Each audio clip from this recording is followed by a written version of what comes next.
వచ్చింది థియేటర్స్లో. So firstly and ఫార్మోస్ట్లీ అందరికంటే ఇంపార్టెంట్గా ఐ వాంట్ టు థ్యాంక్ మా ప్రొడ్యూసర్ సితారా ఎంటర్టైన్మెంట్ ప్రొడ్యూసర్ వంశీ అన్న, తర్వాత మా చిన్నబాబు గారు అండ్ మోర్ ఇంపార్టెంట్లీ త్రివిక్రమ్ గారు ఫర్ బిలీవింగ్ ఇలాంటి ఒక సబ్జెక్టు ఇవాళ టిల్లు స్క్వేర్ కాదు ఫస్ట్ పార్ట్ తీసినప్పుడు కూడా దాంట్లో బిలీవ్ చేశారు ఆ సబ్జెక్ట్లో.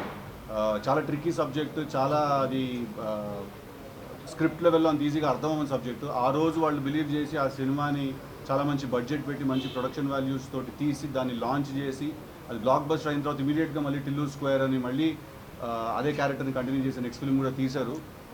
Absolutely indebted to them for giving me this opportunity. And secondly, మొన్న ఒక ఇంటర్వ్యూలో ఎందుకు ధైర్యంగా నువ్వు సినిమా బాగుంటుంది అని చెప్పట్లేదు, ఎందుకు ఒక క్వశ్చన్ మార్క్తో ఎండ్ చేస్తున్నావు ప్రతిదీ అని అన్నారు. ఇవాళ చెప్తున్నాను సార్, సినిమా బొమ్మ అదిరిపోతుంది, థియేటర్కి చూడండి అందరూ, డెఫినెట్గా చాలా చాలా ఎంజాయ్ చేస్తారు. Just wanted to wait for the release day అంతే. బికాజ్ మాకెంత తెలిసినా కూడా ఆ మాట మాలో నుంచి రాకూడదు. సినిమా రిలీజ్ అయిన తర్వాత పబ్లిక్ వ్యాలిడేషన్ ఇచ్చేసిన తర్వాత మేము అంటే అప్పుడు అది కొంచెం అందంగా ఉంటుంది. That's the only reason I held off. అంతేనండి. Thank you very much.